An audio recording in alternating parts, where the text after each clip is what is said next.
നമസ്കാരം. ശബരിമല സ്വർണ്ണക്കൊള്ള കേസിൽ മുൻ അഡ്മിനിസ്ട്രേറ്റീവ് ഓഫീസർ മുരാരി ബാബുവിന് കോടതി ജാമ്യം അനുവദിച്ചതിന് പിന്നിൽ ശക്തമായ സംഘടനാ രാഷ്ട്രീയ സമ്മർദ്ദങ്ങൾ പ്രവർത്തിച്ചിട്ടുണ്ട് എന്നുള്ളതാണ് ഇപ്പോൾ പുറത്തുവരുന്നത്. പ്രത്യേകിച്ച് NSS നേതൃത്വത്തിന്റെ ഇടപെടലും സർക്കാരും സംഘടനയും തമ്മിലുള്ള സൂക്ഷ്മമായ അനുനയ രാഷ്ട്രീയവും ഈ ഘട്ടത്തിൽ ശക്തമായ ആരോപണങ്ങൾക്ക് ഇടയാക്കിയിട്ടുണ്ട്. മുരാരി ബാബു NSS നേതാവാണെന്നതും ദേവസ്വം ബോർഡ് പ്രസിഡന്റ് സ്ഥാനത്തേക്ക് അദ്ദേഹത്തെ ഉയർത്താൻ G. സുകുമാരൻ നായർ ചരട് വലിച്ച വാർത്തയും ഈ ജാമ്യത്തിന്റെ ഉത്തരവിന് അർത്ഥതലങ്ങൾ നൽകുകയാണ്. കേസിൽ അറസ്റ്റിലായി 90 ദിവസം പിന്നിട്ടതോടെയാണ് കൊല്ലം വിജിലൻസ് കോടതി മുരാരി ബാബുവിന് ജാമ്യം അനുവദിച്ചത്. ശബരിമലയിലെ ദ്വാരപാലക ശില്പവും കട്ടിളപ്പാളിയും സംബന്ധിച്ച 2 കേസുകളിലാണ് അദ്ദേഹം ജാമ്യം തേടിയത്.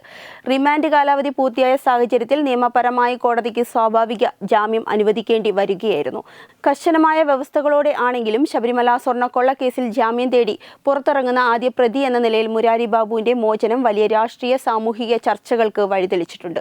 ഇതോടെ കേസിലെ മറ്റ് പ്രതികളും സ്വാഭാവിക ജാമ്യം ലക്ഷ്യമാക്കി നീക്കങ്ങൾ ശക്തമാക്കിയിട്ടുണ്ട്. പ്രത്യേകിച്ച് 1-ാം പ്രതിയായ ഉണ്ണികൃഷ്ണൻ പോറ്റിയും മുൻ ബോർഡ് പ്രസിഡന്റുമാരും ഉൾപ്പെടെയുള്ളവർക്ക് നിയമത്തിലെ ഈ വഴി രക്ഷാമാർഗമായി മാറുന്ന സ്ഥിതിയാണ് നിലവിൽ കാണുന്നത്. ഉണ്ണികൃഷ്ണൻ പോറ്റിക്ക് ദ്വാരപാലക കേസിൽ നേരത്തെ സ്വാഭാവിക ജാമ്യം ലഭിച്ചിരുന്നു എങ്കിലും കട്ടിളപ്പാളി കേസിൽ 90 ദിവസം പൂർത്തിയാകാത്തതിനാൽ ഇപ്പോഴും റിമാൻഡിൽ തുടരുകയാണ്. അതേസമയം മറ്റൊരു പ്രതിയായ കണ്ഠര് രാജീവന്റെ റിമാൻഡ് കാലാവധി കോടതി വീണ്ടും 14 ദിവസത്തേക്ക് കൂടി നീട്ടുകയായിരുന്നു. അദ്ദേഹത്തിന്റെ ജാമ്യാപേക്ഷ ജനുവരി 28-ന് പരിഗണിക്കുമെന്ന് അറിയിക്കുകയും ചെയ്തിട്ടുണ്ട്. കേസുമായി ബന്ധപ്പെട്ട് മുൻ ദേവസ്വം ബോർഡ് പ്രസിഡന്റ് N. വാസുവിന് നേരിട്ടത് വലിയ തിരിച്ചടിയായിരുന്നു. അദ്ദേഹത്തിന്റെ ജാമ്യാപേക്ഷ സുപ്രീം കോടതി തള്ളുകയും അന്വേഷണത്തിലെ ഗുരുതര വീഴ്ചകളെക്കുറിച്ച് കടുത്ത വിമർശനമുയർത്തുകയും ചെയ്തിരുന്നു. നിയമസഭാ തിരഞ്ഞെടുപ്പിന് 2 മാസം മാത്രം ശേഷിക്കുന്നുള്ളൂ എന്ന യാഥാർത്ഥ്യം അന്വേഷണത്തിന്റെ വേഗത്തെയും ദിശയും സ്വാധീനിക്കുന്നുവെന്ന ആരോപണവും ശക്തമാണ്. സർക്കാരിനെ പ്രതിസന്ധിയിലാക്കുന്ന തരത്തിലുള്ള അറസ്റ്റുകളോ വെളിപ്പെടുത്തലുകളോ ഒഴിവാക്കാൻ അന്വേഷണ സംഘത്തിന് മുകളിൽ നിന്നുള്ള നിർദ്ദേശങ്ങൾ ലഭിച്ചിട്ടുണ്ടെന്നുള്ള സംശയവും നിലനിൽക്കുന്നു. പ്രത്യേകിച്ച് കടകംപള്ളിയെ അറസ്റ്റ് ചെയ്താൽ രാഷ്ട്രീയമായി വലിയ തിരിച്ചടിയുണ്ടാകുമെന്ന കണക്കുകൂട്ടലിലാണ് സർക്കാർ. IG വെങ്കിടേഷിനെ നേരിട്ട് സ്വാധീനിക്കുന്നതിനേക്കാൾ അന്വേഷണത്തിന്റെ നിയമപരമായ പഴുതുകൾ സൃഷ്ടിച്ച് പ്രതികൾക്ക് രക്ഷപ്പെടാനുള്ള അവസരമൊരുക്കുക എന്നതാണ് സർക്കാരിന്റെ സമീപനമെന്ന ആരോപണം ഉയരുന്നുണ്ട്.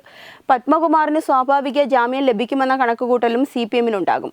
3 മാസമായി തുടരുന്ന അന്വേഷണത്തിൽ സ്വർണ്ണപ്പാളികൾക്ക് എന്ത് സംഭവിച്ചെന്നോ എത്രമാത്രം സ്വർണം നഷ്ടപ്പെട്ടുവെന്നോ ഉള്ള വ്യക്തമായ രേഖ കണ്ടെത്താൻ പ്രത്യേക അന്വേഷണ സംഘത്തിന് കഴിയാത്തത് ഗുരുതര പരാജയമായാണ് വിലയിരുത്തുന്നത്.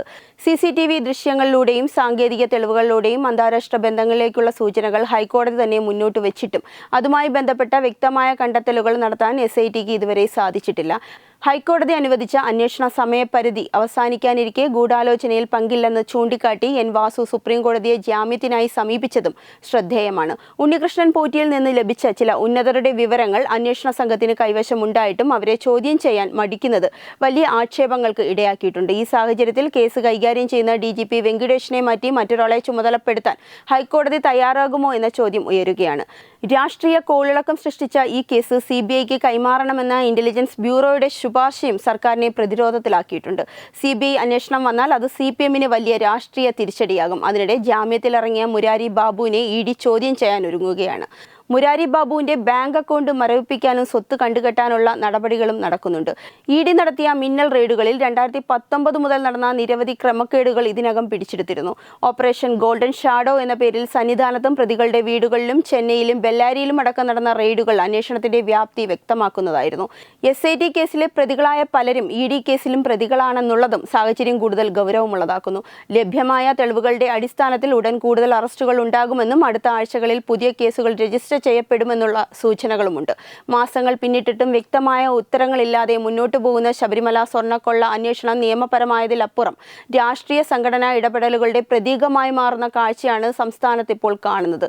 സത്യം പുറത്തു വരുമോ അതോ സ്വാഭാവിക ജാമ്യങ്ങളുടെ വഴികളിലൂടെ പ്രതികൾ ഓരോരുത്തരായി പുറത്തിറങ്ങുമോ എന്നതാണ് ഇനി കേരളം ഉറ്റുനോക്കുന്നത്. Web desk Tatwamayi news.